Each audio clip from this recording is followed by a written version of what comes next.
வணக்கம் ஃப்ரெண்ட்ஸ். லட்சுமி அவர்கள் எழுதிய இதோ ஓர் இதயம், அத்தியாயம் 13. பொடி நடையாக்கத்தான் பொன்னுமணி வரதன்பேட்டையிலிருந்து பவளமேட்டு கடை தெருவுக்கு நடந்து வந்தாள்.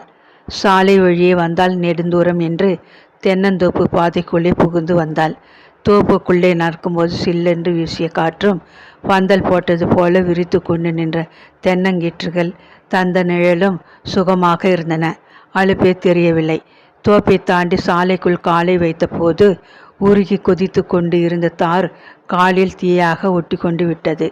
மண்டையை பிளந்துவிடும் போல் எரிந்த வெயில் நெருப்பாக உடலை சுட்டது. நெற்றி குங்குமம் வியர்வையில் கரைந்து காது ஓரத்தில் இரத்த துளிகளாக கசிய தொடங்கியது.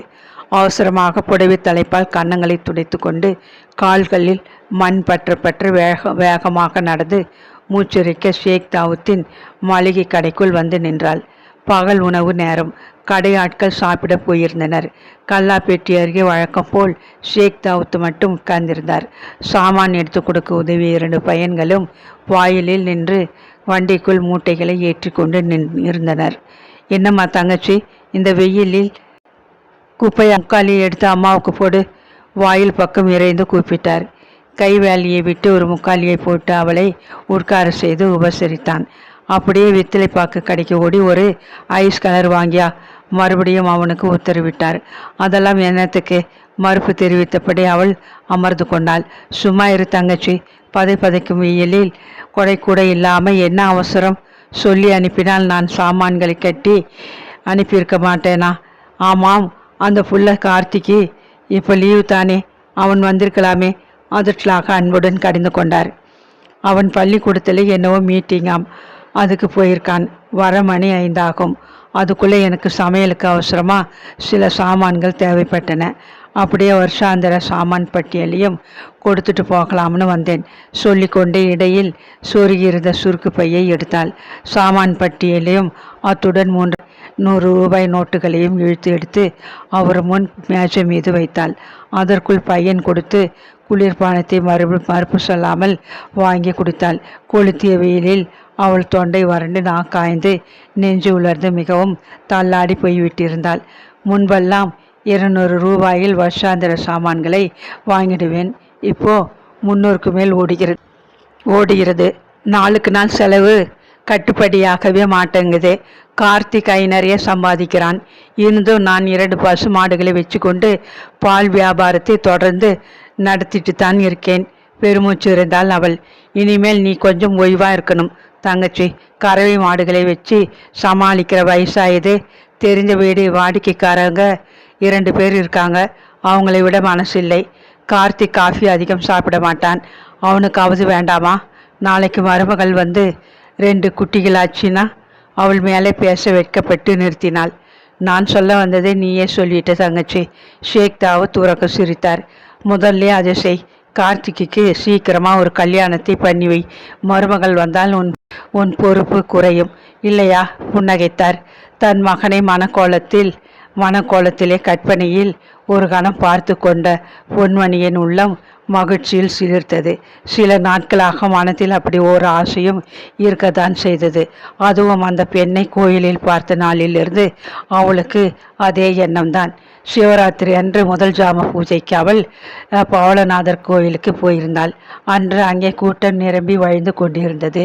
தூண் ஓரமாக நின்று கொண்டிருந்தவள் காதில் பட்டும் படாமலும் கேட்டது. அதோ நிற்கிறாளே, அவள்தான் டாக்டர் சண்முகத்தின் தங்கை. பார்த்துக்கோ. அண்ணனை போல சிவப்பா, மூக்கு முழியுமா யாரோ பேசியது காதில் பட்டது.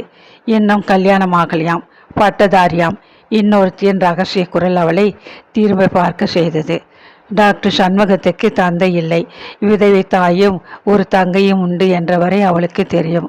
ஆனால் அந்த அம்மாளையும் பெண்ணையும் நேரில் பார்த்து பேசி பழகியது இல்லை.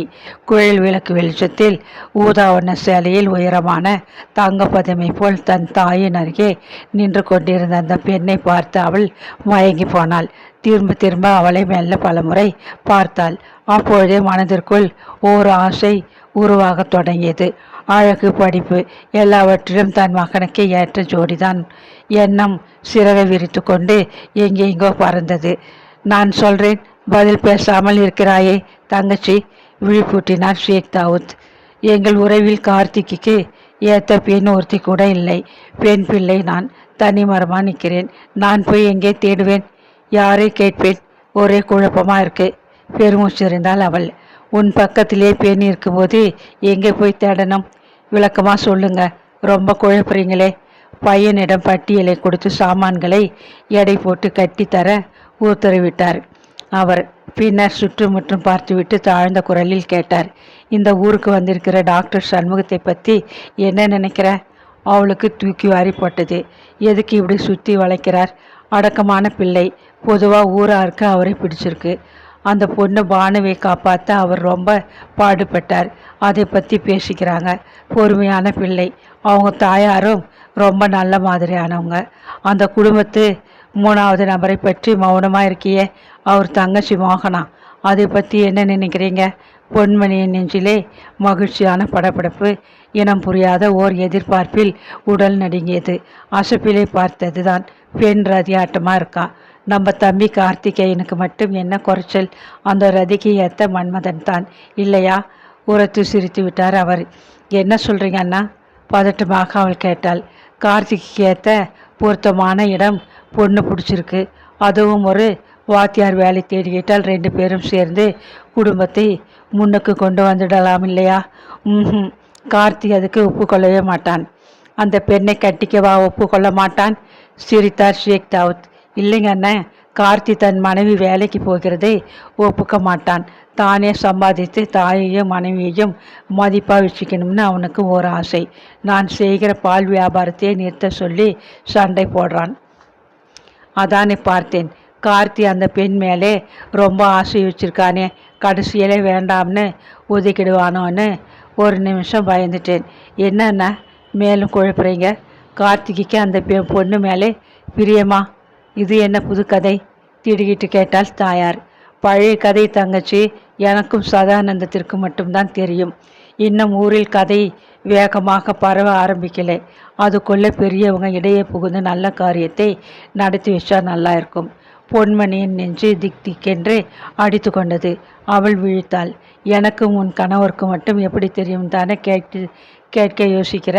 நேரே கண்ணால் பார்த்தோம். சதானந்தம் இந்நேரம் அந்த டாக்டர் கேட்ட சங்கதியை தெரிவித்து பக்குவமாக பேசி முடிச்சிருப்பான். நானும் நாளை காலை வாக்கிலே உன் வீட்டுக்கு வந்து இதை பற்றி ஒரு வார்த்தை சொல்லத்தான் நினைச்சேன். நீயே வந்துட்ட. கடவுள் அருள். கண்ணால் அப்படி என்னத்தை பார்த்துட்டு இந்த முடிவுக்கு வந்திருக்கிறீங்க? திகைப்பை அளக்க முடியாது கேட்டாள் அவள். வாய்க்கால் கரை ஓரம் ஒரு சரக்கொன்றை மரம் அடர்த்தியாக வளர்ந்து பூத்து தொங்குதே. அதன் அடியிலே அடிக்கடி உச்சி 12 மணி வேலைக்கு யாரும் இல்லாத நேரத்திலே அவங்க 2 பேரும் சந்திக்கிறாங்க. நானே 4 வாட்டிக்கு மேலே பார்த்துட்டேன். சதானந்தமும் கவனிச்சிருக்கான். இதுக்கு மேலேயும் நமக்கு புரியாட்டி அவசரமாக தனக்கு தேவைப்பட்ட சாமான்களை மட்டும் எடுத்து கையோடு கொண்டு வந்த துணிப்பைக்குள் வாரி போட்டு கொண்டாள் அவள். மேலே நிற்க முடியாத உள்ளமும் உடலும் பரபரப்பில் ஆடின. மிச்ச சாமான்களை வழக்கம் போல் பையன்கிட்ட கொடுத்து அனுப்புங்கோ. துண்டு விழுகிற பணத்துக்கு சீட்டு அனுப்புங்கோ, தந்துடுறேன். அப்போ நான் வரட்டுமா அண்ணா? பேசிக்கொண்டே அவள் கிளம்பினாள். நான் சொன்னதை பற்றி ஒன்றும் பதில் தெரிவிக்கலையே. ஷேக் இருக்கையில் எழுந்து நின்றார். கை கூத்து வணக்கம் தெரிவித்தார். வீட்டுக்கு போனதும் இனி முதல் வேலை அதுதான். கவலைப்படாதீங்க அண்ணா, கார்த்தி நல்ல பிள்ளை. ஆசை காட்டி யாரையும் மோசம் செய்ய மாட்டான். பரபரப்புடன் சாமான் பையை தூக்கி கொண்டு கிளம்பினாள். நீயும் ஒரு நல்ல தாயார் என்பதில் சந்தேகமில்லை. மெல்லியதாக அவர் முறவளித்தார். பொழுது சாயும் வேலை. சைக்கிளை நடையில் நிறுத்திவிட்டு உள்ளே வந்தான் கார்த்திகேயன். கையில் கொணர்ந்த நோட்டு புத்தகங்களை மேசை மீது போட்டுவிட்டு குளியல் அறைக்குள் புகுந்து கொண்டான். விரைவில் குளித்து முடித்துவிட்டு கொடியில் காய்ந்து கொண்டிருந்த துளுங்கியையும் பனியனையும் தரித்து கொண்டான். மாடத்தில் விளக்கு அருகே இருந்த டப்பாவில் இருந்து கொஞ்சம் திருநற்றை எடுத்து தேற்றியில் பூசிக்கொண்டான். சட்டையும் பேண்டும் தரித்து வேலைக்கு அவசரமாக புறப்படும் போதுதான் அவன் கூடத்தில் கிடந்த சிறு மேசையில் சாப்பிடுவான். மற்ற சமயங்களில் தரையில் தான் உட்கார்ந்து உண்ணும் வழக்கம். ஓலை தட்டியை உதறி போட்டு வாழை இலையை பரப்பி நீர் தெளித்து தயாராக வைத்திருந்தாள் பொன்மணி. சோற்றை வெடித்து சூடான குழம்பை வறுத்து பொரியலும் துவையிலும் பரிமாறி நெய் ஊற்றிவிட்டு பாத்திரங்களை நகர்த்தி கொண்டு அவன் அருகில் எதிரில் உட்கார்ந்தாள். முன்பு போல குனிந்து பரிமாறக்கூட இப்போ முடியலை.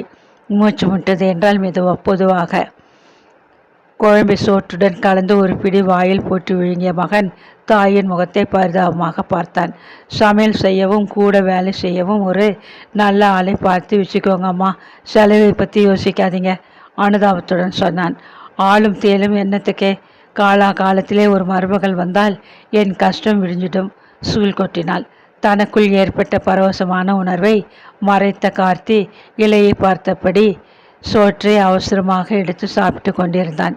டாக்டர் சண்முகத்துக்கு ஒரு தங்கை இருக்காளாமே, அந்த பெண்ணை உனக்கு கேட்டால் என்னன்னு யோசிக்கிறேன். அவங்க குடும்பத்தை பற்றி நீ என்ன நினைக்கிற? திடுக்கிட்டு நிமிர்ந்து தாயின் முகத்தை பார்த்தான் கார்த்திகேயன். அவன் காதுகளும் மூக்கும் இரத்தமாக சிவந்து காணப்பட்டன. நெஞ்சிலே ஒரு இன்ப துடிப்பு. உங்கள் பிரியம் அம்மா, நான் உங்கள் வார்த்தைக்கு ஒரு நாளும் மறுப்பு சொல்ல மாட்டேன். பேச முடியாது திக்கினான். ஆமாம், தலையிலே இது என்னப்பா? மஞ்சள் சரக்கொன்றை பூ போல இருக்கு. உங்கள் பள்ளிக்கூடத்து தோட்டத்திலே இந்த மரம் இருக்கா? தாயார் அவன் முடியை மெல்ல விரல்களால் கோதினாள்.